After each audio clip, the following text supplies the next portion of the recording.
로마서 10장 14절 다 같이 암송하는 마음으로 선포하게 하겠습니다. 시작. 그런즉 그들이 믿지 아니하는 일을 어찌 부르리요 듣지도 못한 일을 어찌 믿으리요 전파하는 자가 없이 어찌 들으리요. 아멘. 그런즉 그들이 믿지 아니하는 일을 어찌 부르리요 듣지도 못한 일을 어찌 믿으리요 전파하는 자가 없이 어찌 들으리요. 자, 바울은 복음 전파를 하면서 많은 핍박과 환난을 당했어요. 때로 매도맞기도 하고 옥에 갇히기도 하고 죽을 위험에 처하기도 하고 물에 빠질 뻔도 하고 수많은 환난과 고난과 어려움을 이기면서도 바울은 복음을 전했습니다. 왜 그랬습니까? 바울은 예수 그리스도를 말미암아 누리는 복이, 그 예수 그리스도를 믿는 믿음으로 말미암아 받는 복이 너무나 분명하고 확실했기 때문입니다. 아멘. 주 예수를 믿으라. 그래야면 너와 내 집이 구원을 받으리라. 아멘. 누구든지 주의 이름을 부르는 자는 구원을 받으리라. 아멘. 이 예수를 믿는 복이 최고의 복, 구원의 길, 영생의 길임을 확신했기 때문에 바울은 그토록 환난과 고난과 핍박이 많았을지라도 복음을 전했습니다. 아멘. 여러분, 우리가 예수 그리스도를 믿는 복이, 그 예수 그리스도를 믿는 믿음으로 말미암아 누리는 복이 너무나 큰 것을 알게 되면 우리가 복음을 전하지 않을 수 없습니다. 우리 가족에게, 우리 이웃에게, 우리 자녀들에게, 우리 손자들에게, 그리고 친구들에게, 우리 동료들에게 복음을 전하지 않을 수 없습니다. 전도는 한 사람을 영원한 죄와 심판에서 건져내고 그로 하여금 영원한 생명을 얻게 하는 길입니다. 아멘. 사람이 살 길이 있다면, 사람이 죄에서 구원받아 영원한 생명을 누릴 길이 있다면, 그리고 그 길을 먼저 안 사람이라면 우리는 당연히 그것을 전해야 되지 않겠습니까? 아멘. 성경은 분명히 말하고 있습니다. 사람이 마음으로 믿어 의에 이르고 입으로 시인하여 구원에 이르느니라. 아멘. 누구든지 주의 이름을 부르는 자는 구원을 받으리라. 아멘. 사람이 구원을 얻는 것은 결코 어려운 일이 아닙니다. 사람이 구원을 얻는 것은 결코 어려운 일이 아니에요. 돈으로 사는 것도 아닙니다. 내가 어떤 큰 노력을, 공로를 쌓아야 하는 것도 아닙니다. 어떤 깊은 지식이 있어야 하는 것도 아닙니다. 예수를 주님으로 믿고 그 예수 그리스도를 내 마음에 모셔드리고 그 예수 그리스도를 나의 구원자, 나의 주님으로 마음으로 믿고 영접하면 우리에게 구원이 있습니다. 아멘. 사람이 이렇게 예수님을 주님, 그리스도로 부르기 위해서는 오늘 본문에 보니까 몇 가지 단계가 있어요. 자, 그것이 오늘 14절이잖아요. 다시 한번 볼까요? 사람이 예수를 그리스도로 주로 고백하기까지는 몇 가지 단계가 있지요. 14절 다시 봅시다. 그런즉 그들이 믿지 아니하는 일을 어찌 부르리요 듣지도 못한 일을 어찌 믿으리요 전파하는 자가 없이 어찌 들으리요. 전파하는 사람이 있어야, 여러분 이거 거꾸로 한번 보세요. 이걸 도치법이라고 그러는데 거꾸로 한번 보면은 여러분 전파하는 자가 있어야 들을 수 있고, 들어야 믿을 수 있고, 믿어야 부를 수 있고, 불러야 구원을 받을 수 있습니다. 아멘. 또 여기서 가장 중요한 사람이 누굴까요? 전파하는 사람이죠. 전파하는 사람. 이 복음, 예수 그리스도를 전하는 사람이 그 예수 그리스도를 전하는 수고를 해야 될 사람이 중요한 거죠. 전파해야 들을 수 있고, 들어야 믿을 수 있고, 믿어야 부를 수 있고, 불러야 뭐라죠? 구원을 얻습니다. 아멘. 농부가 씨를 뿌리는데 아무리 좋은 밭이라도, 아무리 좋은 옥토라도 농부가 씨를 뿌려야 거기에 싹이 나고 거기서 열매가 맺히지 않습니까? 아무리 좋은 밭이라 할지라도 씨를 뿌리지 않으면, 씨를 뿌리는 수고가 있지 않으면 거기에는 열매가 맺힐 수가 없죠. 수고하는 농부가 있어야 되잖아요.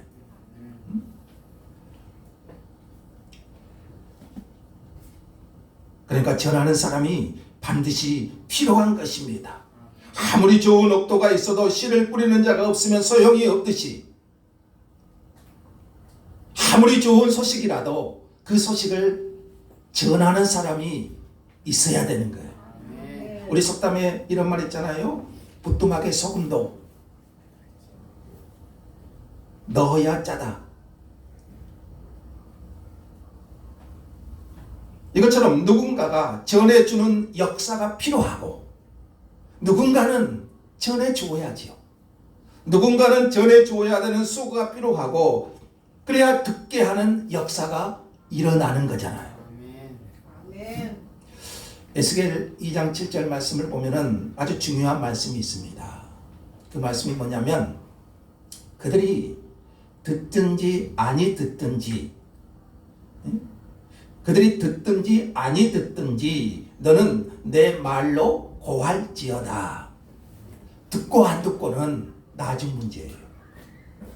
듣든지 안 듣든지 우리는 어떤 책임이 있죠? 전해야 될 책임이 있는 거예요. 자, 우리는 복음을 전할 때 복음의 보편성을 믿어야 돼요. 무슨 말이냐면, 사람은 다 구원 받아야 될 사람이다. 여러분, 사람은 다 구원을 받아야죠. 어떤 사람은 구원을 받고 어떤 사람은 구원받지 못하고, 이게 아니죠. 하나님은 모든 사람이 다 구원에 이르기를 원하십니다. 부자나 가난한 자나 배운 자나 못 배운 자나 모두에게 필요한 것은 구원이에요. 우리는 이 복음의 보편성을 믿고 담대하게 복음을 전해야 됩니다. 듣든지 아니 듣든지 우리는 그 복음을 전해야 될 책임이 있는 것이죠. 그러니까 우리가 할 일은 바로 그거예요. 그가 구원받은 사람인지, 그가 좋은 마음밭을 가진 옥도인지는 그 다음 문제고, 그가 교회에 와서 그냥 왔다 그냥 갈 수도 있어요. 예수 그리스도를 그리스도로 믿을 수도 있고 안 믿을 수도 있어요. 그것은 하나님께 맡기고, 우리는 다만 전해야 될, 때를 얻든지 못 얻든지 그에게 들을 수 있는 기회를 제공해 주어야 됩니다. 그러니 그들이 믿지 아니하는 일을 어찌 부르리요? 듣지도 못한 일을 어찌 믿으리요? 전파하는 자가 없이 어찌 들으리요? 근데 마귀가요, 우리로 하여금 하나님의 말씀을 듣지 못하도록 방해합니다. 예수 믿는 사람도요, 마귀가 이 하나님의 말씀을 듣지 못하도록 방해를 해요. 여러분, 들어야 믿음이 생기죠? 그 듣는 것은 뭘 듣죠? 말씀을 듣는 것이죠. 근데 마귀가 자꾸 이 말씀 받는 것을 방해해요. 고린도후서 4장 4절에 보면 마귀가 믿지 아니하는 자들의 마음을 혼미하게 하여, 믿지 아니하는 자들뿐만입니까? 믿는 자들 속에도요, 이 마귀가 혼미하게 하여 그리스도의 복음의 영광의 광채가 비치지 못하도록 우리 마음을 혼미하게 해요. 그럼 하나님의 말씀이 안 들려지잖아요. 오늘 우리가 이 자리에 앉아 있어도요, 우리 마음을 혼미하게 하면은 여러 가지 생각이 들어오고요, 하나님의 말씀이 우리 마음의 밭에 떨어지지가 않아요. 지금 이 말씀이 들려지고 있지만 우리 마음이 혼미해지면 이 말씀이 들려지지 않아요. 그러므로 말씀이 들려지는 것은요, 하나님의 은혜입니다. 아멘. 내 마음의 눈과 내 마음의 귀를, 내 영적인 눈을 열어서 하나님의 말씀을 듣고 그것이 들려지는 것은요, 하나님의 은혜인 줄 믿습니다. 아멘. 자꾸 마귀는 이렇게 하나님의 말씀을 듣지 못하게 다른 생각을 하게 만들고 헛생각을 하게 만들고, 그래서 우리 마음을 혼미하게 해서 하나님의 말씀을 듣지 못하게 하는, 그렇게 들려지지 않으면 믿음이 들어올 수가 없고요, 예수를 주로 부를 수가 없고요, 거기에 구원의 역사는 일어나지 않는 거지요. 또 에스겔 8장 18절에 보시면은요, 또 이런 말씀이 있어요. 그 사람이 믿을 수 있는 사람인데 우리가 전하지 않아서 구원받지 못하고 저주 가운데서 죽게 되면 그 핏값을 우리에게서 찾겠다고 말씀합니다. 그러니까 우리가 복음을 전해야 되고 안 전해야 되고 이거 아니에요. 내가 전해야 되는데 그 사람이 복음을 듣지 못하고 저주 가운데서 멸망을 받는다면 그 핏값을 누구에게서요? 바로 내게서, 우리에게서 찾겠다고 말씀하시는 거예요. 그러니까 우리는 담대하게 우리 주위의 사람들에게 예수 그리스도를 들려줘야 됩니다. 아멘. 때를 얻든지 못 얻든지, 그들이 듣든지 아니 듣든지 우리는 전해야 될 책임이 있는 거죠. 고린도후서 1장에 보시면 이런 말씀이 또 있어요. 우리 믿은 사람이 고난을 당한 것은 고난 중에 받는 위로로서, 우리가 고난을 당할 때가 있죠. 그러면 하나님이 그 고난을 통해서 때로 나를 위로하시고, 그리고 그 위로로서 고난 중에 있는 자를 능히 위로하게 하기 위함이다. 우리는 이것을 성교적 고난 그렇게 말합니다. 그러니까 내가 그런 고난을 당했으므로 고난당한 사람을 이해하고 또 함께 기도하고 도울 수 있다는 것이죠. 사람은요, 이 마음이 열려야지 복음을 듣잖아요. 전도도 그러잖아요.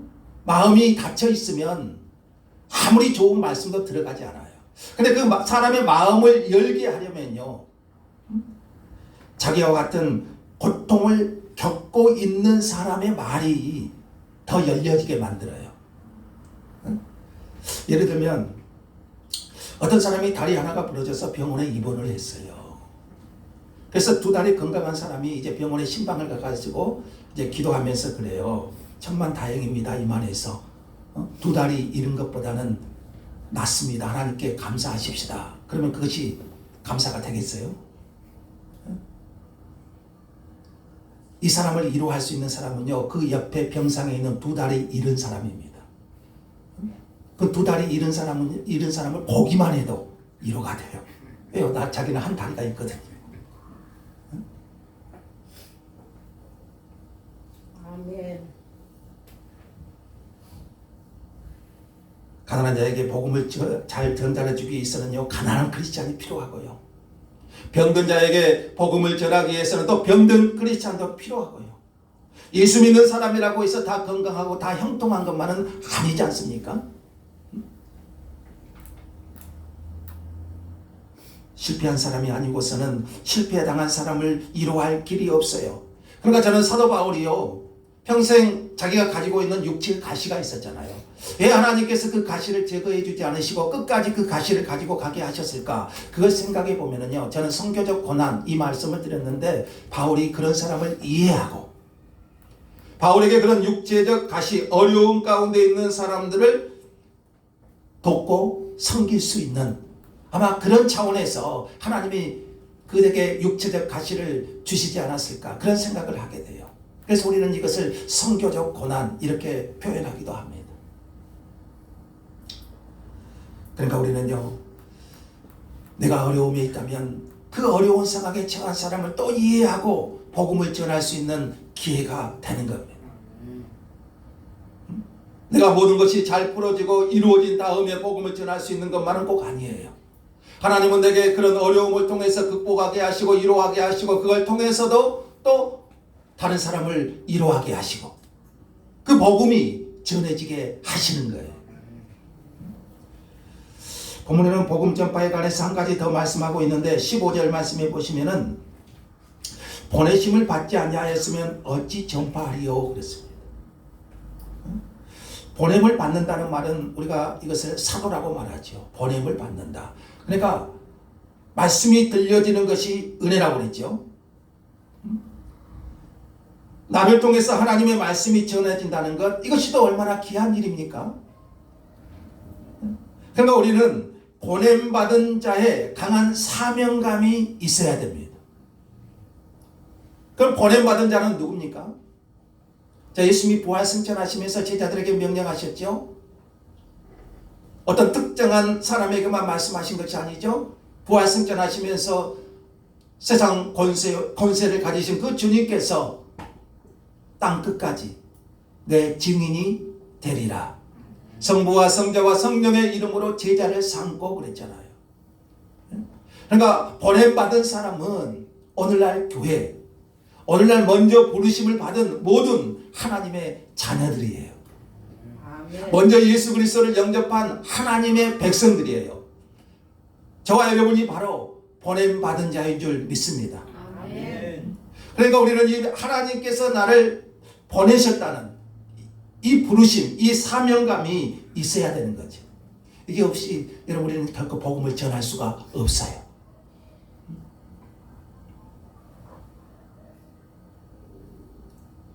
교회의 목적은 다른 것에 있는 것이 아니죠. 교회의 목적은 복음 전파잖아요. 그리고 그 복음으로 사람을 구원하는 것입니다. 교회는 장사하는 것도 아니고요. 교회는 교제하는 것도 아니고요. 교회는 어떤 곳이죠? 예수 믿고 구원받는 곳인 줄 믿습니다. 그러면 교회의 사명은 뭐죠? 복음 전파에 있는 것이죠. 복음 전파.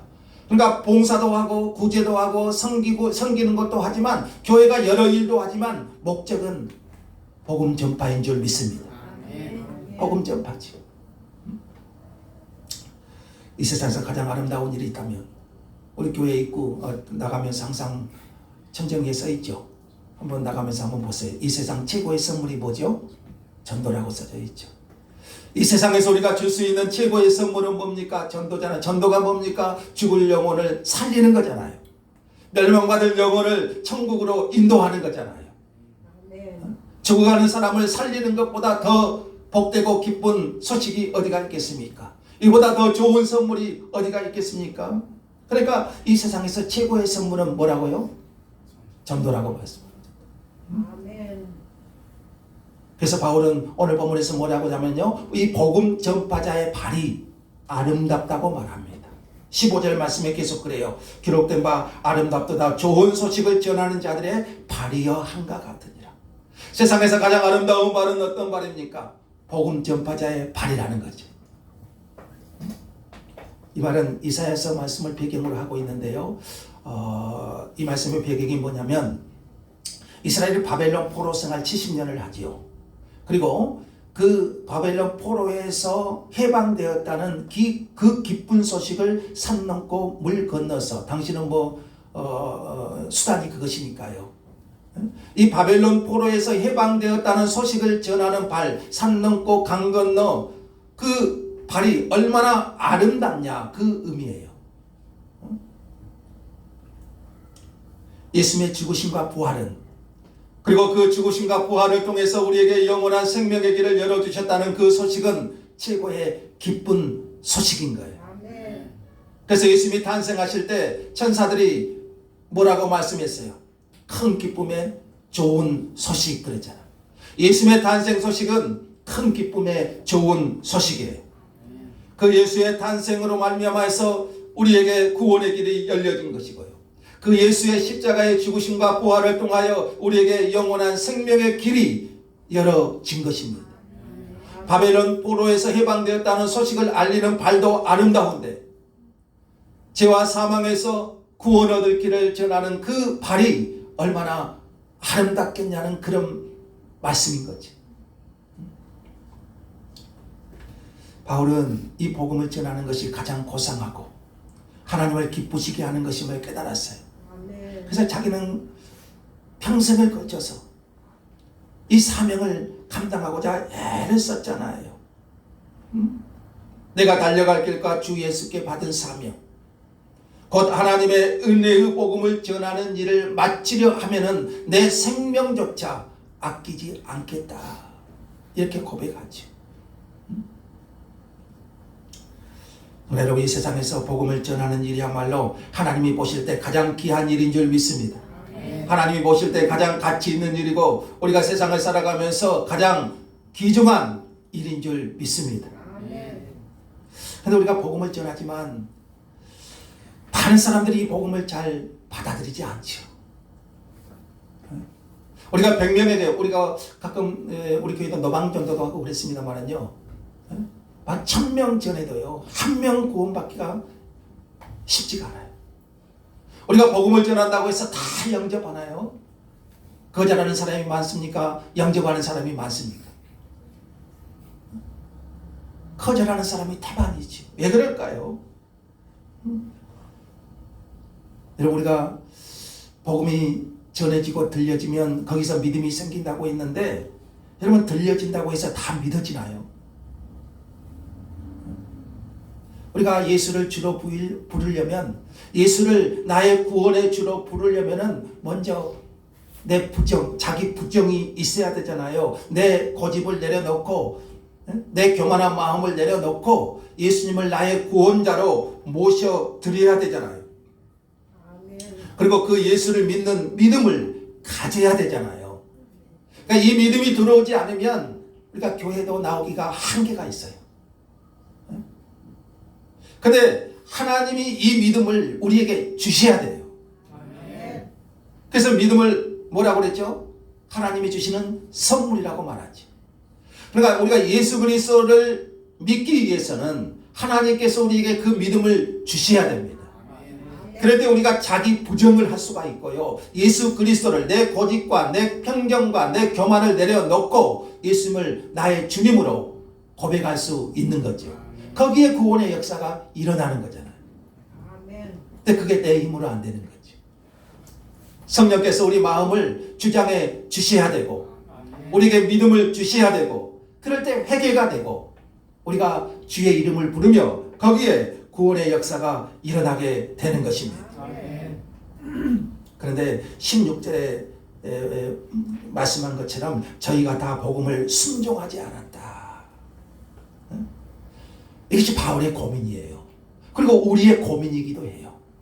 복음은 전해지는데, 복음을 믿어야지 구원을 믿는데 사람들은 어쩝니까? 그 전해지는 복음이 들려지지 않고 순종하지 않고, 이것이 바울의 고민이고, 특별히 바울은 동족 유대인들, 동족 유대인들이 이 복음을 받지 않는 것으로 정말 안타깝고 아픈 마음, 우리로 하면은 우리의 가족이, 우리의 사랑하는 가족이 예수 그리스도를 믿지 않고 그렇게 함께 교회 신앙생활 하고 싶은데 나오지 않을 때, 여러분, 이것이 얼마나 아픔인가요? 얼마나 안타까움인가요? 바울이 그랬어요. 동족 이스라엘이 예수를 거부한 것 때문에, 예수를 거절한 것 때문에 바울은 안타까워하면서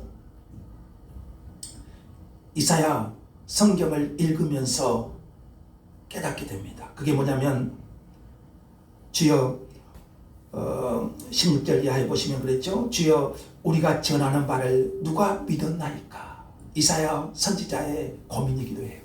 그러니까 이사야 시대에도 사람들은 이사야가 선포하는 하나님의 말씀을 믿지 않아요. 듣지 않아요. 바울 때도 마찬가지고요. 복음이 전해지지만 사람들은 받아들이지를 않아요. 이사야 시대도 그렇고, 이것이 이사야 시대, 바울 시대만의 문제입니까? 오늘 우리 시대에도 문제잖아요.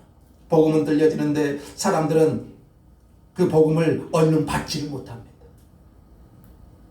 그러다가 구원받지 못하고 멸망길로 간다면, 그러다가 영원히 구원받지 못하고 심판의 길로 간다면 그것처럼 안타까운 일이 어디가 있겠어요? 다시 17절 말씀에 이렇게 기록해요.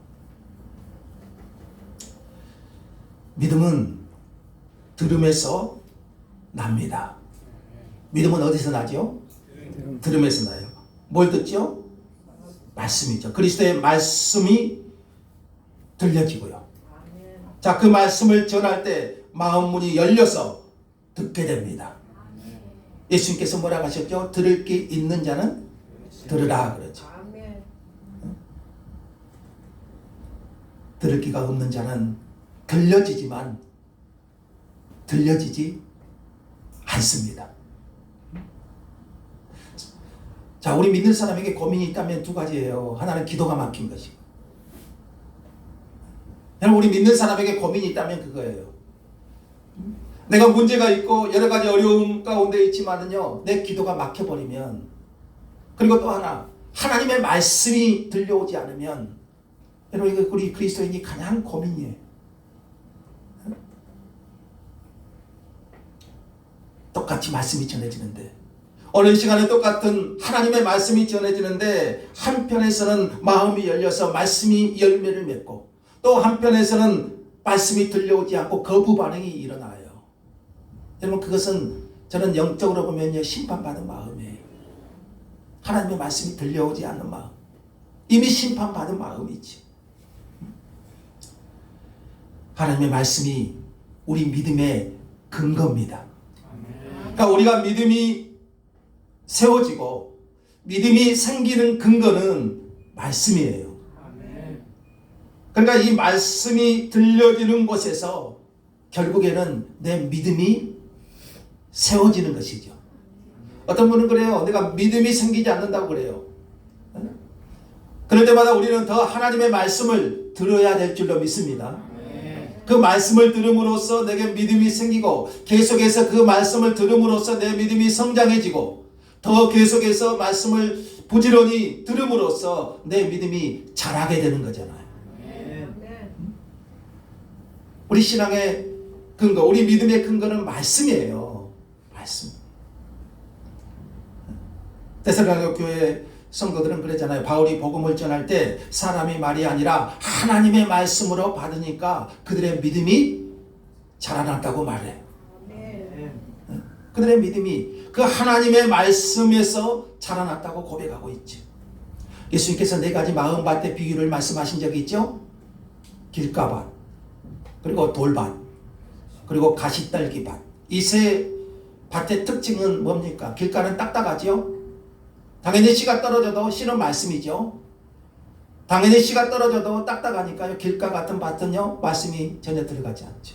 돌밭은 약간의 흙이 있어가지고 씨는 잠깐 되지만 햇빛이 나면 말라버리고, 가시떨기 밭은 땅은 좋지만 가시와 함께 자라기 때문에 결국에는 열매를 맺지 못하고. 그 세 가지 마음밭의 특징은 뿌리가 내리지 않는 거예요. 그래서 결국에는 열매를 맺지 못한 거예요. 그리고 마지막 좋은 밭, 이것은 어떻습니까? 말씀을 듣고 받아. 30배, 60배, 100배. 자, 말씀을 듣고 받아 그러죠. 말씀을 듣고 받다. 이것이 좋은 마음밭이죠. 그럼 우리는 기도해야 돼요. 하나님께서 우리의 마음밭을 일구어 주시고 성령께서 우리의 마음을 열어주시도록 기도해야 됩니다. 여러분, 태평양 한가운데, 여러분 강 한가운데 뚜껑이 꽉 막힌 병은요, 10년이 흘러도 물방울 한 방울 안 들어갑니다.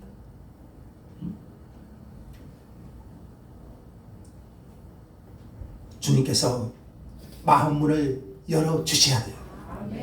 주님이 마음문을 열어주시지 않으면요, 10년을 교회 생활을 해야 돼요. 물 한 방울 안 들어와요. 주님이 마음문을 열어주셔야 돼요. 그러니까 다시 말하면 성령의 역사가 있어야지 마음의 문이 열려서 말씀이 들려지는 겁니다. 그러니까 믿음을 위해서는 하나님께서 반드시 두 가지 역사를 이루어 주셔야 돼요. 하나는 말씀이고요. 그 말씀이 들려져야 되고요. 우리가 믿음을 갖기 위해서는, 이 믿음을 위해서는 반드시 두 가지 역사가 있어야 돼요. 그리고 우리가 그것을 위해서 기도해야 돼요. 먼저는 하나님의 말씀이 있어야 돼요. 말씀이 들려져야 되고, 말씀이 선포되어야 되고, 그리고 두 번째는 성령께서 감화를 주셔야 됩니다. 이 두 가지가 합쳐져야 그리스도에 대한 믿음을 우리가 가질 수 있는 겁니다. 말씀이 들려지고 성령께서 감화를 주셔야 되는 거예요. 아멘. 근데 이 성령께서는 말씀과 함께 역사하시는 거예요. 성령께서는 홀로 역사하는 것이 아니라 하나님의 말씀이 선포되는 곳에 그 말씀과 함께 역사를 이루는 것이죠. 아멘. 그러니까 우리는 우리 하나님께 기도해야 될 것이 바로 그거예요. 하나님 내게 말씀이 들려지게 하시고 성령께서 그 말씀이 들려지는 그 말씀이 나의 말씀이 되게 해 주십시오. 아멘. 말씀에 대하여 교만한 마음을 갖고요. 눈을 감아서는 안 됩니다. 편견을 가져서는 안 됩니다. 또한 의식적으로 고의적으로 듣지 않는 사람들도 있어요. 아예 귀를 틀어막고 듣지 않고자 하는 사람도 있어요. 계속해서 18절 말씀을 보시면은요. 이스라엘이 구원받지 못한 이유는 말씀을 듣지 못한 것이 아닙니다. 사람이 그래요. 여러분 오늘날 주위에 사람 보면 교회 한번 안 나가본 사람은 없을 거예요. 사람이 구원받지 못한 것은 말씀을 듣지 못한 것이 아닙니다. 바울은 일찍이 복음이 온 땅에 퍼졌고 말씀이 땅 끝까지 이르렀다고 그랬어요. 여러분 우리나라가 복받은 것이요. 가는 곳마다 교회가 있어요. 저 섬 끝에를 가도요. 신기하게 교회가 있습니다. 사람 10명이 모여있는 동네에도요. 뭐가 세워져 있어요? 교회가 세워져 있어요. 얼마나 감사한지 몰라요. 아멘. 저는 얼마나 복받은지 몰라요. 우리나라가 땅 끝까지 복음이 전파되었고 복음이 전해지지 않는 곳이 없어요. 이스라엘도 마찬가지예요. 이스라엘도 구원받지 못한 것이 복음이 전파되지 않아서 그런 것이 아니에요. 유대인들이 이스라엘이 가장 먼저 복음의 소식을 들었지 않습니까? 그런데 왜 이스라엘이 믿지 못했을까요? 19절 말씀을 보실까요? 모세의 말씀을 비유합니다. 자, 내가 백성 아닌 자로서 너희를 시기하게 하며 미련한 백성으로서 너희를 노엽게 하리라. 모세 시대에 이스라엘 백성들이 마음을 완악하게 해서 하나님의 말씀을 거부합니다. 그들을 구원하신 하나님을 거부하고 우상을 섬깁니다. 하나님의 말씀을 순종하지 않습니다. 하나님을 대적합니다. 그래서 결국은 하나님이 경노하십니다. 이스라엘을 향해서. 그리고 뭐라고 하시냐면 너희가 하나님을 믿지 않으니 너희가 하나님의 말씀을 듣지 않으니 19절 후반부 백성 아닌 자로서 백성 아닌 자는 누굽니까? 이방인들이죠. 이방인들. 그 이방인들 이스라엘이 그토록 멸시했던 이방인들을 믿게 하십니다.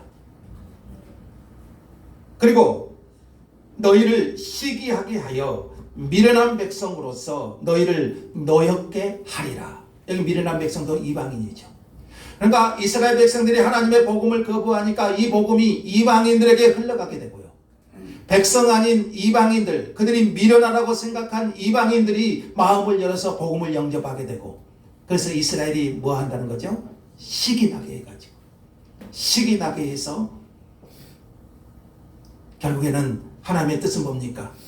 그들도 예수를 복음을 믿게 하시겠다는 것이죠.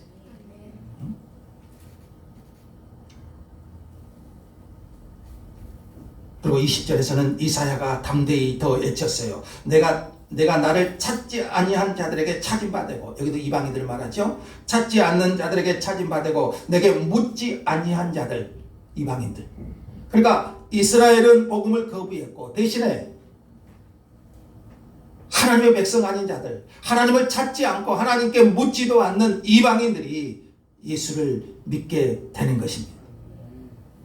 이처럼 하나님께서는 이방인들을 열심히 구원해가지고, 우리도 이방인이잖아요. 우리도 백성 아닌 자잖아요. 근데 하나님께서 우리의 마음을 열어서 예수를 믿게 하시고 우리를 구원하시고 유대인들을 화나게 하십니다. 그리고 그들로 하여금 복음이 전파되게 하시는 거예요. 유대인들은 항상 그랬거든요. 하나님은 자기들만의 하나님. 왜요? 세상에서 택한 백성이 누굽니까? 유대인들이잖아요. 그래서 하나님은 자기들만의 하나님, 자기들의 전유물로 생각했어요. 근데 하나님은 세상 만민의 하나님이시죠. 백성 아닌 이방인들을 마음을 열게 하셨고 그들로 복음을 영접하게 하셨고 그리고 이스라엘로 식인하게 해서 결국 그들도 복음 안에 들어오기를 원하시는 하나님의 섭리였던 거죠. 그래서 하나님은 유대인들을 결코 버리지 않으셨어요. 21절 마지막으로 한번 더 볼까요? 하나님이 이스라엘에 대해서는 어떻게 하십니까? 순종하지 아니하고 거슬려 말하는 백성에게 내가 종일 내 손을 벌려놓으라 그래요. 우리는 순종하지 않고 거슬려 말하는 사람을 보면은요 꼴 보기가 싫어요. 그 하나님은 어쩝니까? 택하신 백성들 순종하지 않고 거슬려 말하는 백성을 종일 내 손을 벌려놓으라 그래요. 여러분 손을 종일 벌렸다 무슨 말인가요? 돌아오기를 원하는, 회개하고 하나님 품으로 돌아오기를 원하는 하나님의 마음이잖아요. 하나님의 마음. 애타게 기다리는 모습이잖아요. 어떤 백성들이죠? 순종하지 않고 거슬려 말하는 백성들이 하나님께로 돌아오기를 원하시는, 오늘도 마찬가지예요. 하나님은 오늘도 두 팔 벌리고 기다리고 계십니다. 하나님의 품으로 돌아오기를 기다리고 계십니다. 그 십자가의 손 안에 그 품 안에 돌아오기를 기다리고 계십니다. 마치 집 나간 탕자가 돌아오기를 기다리는 아버지의 마음인 거죠. 우리는 조금만 손을 들어도 팔이 아프잖아요. 근데 하나님은 수천 년 동안 이 거슬려 말하는 그 백성들에게 종일 팔을 들고 죄인들이 돌아오기를 기다리고 계십니다.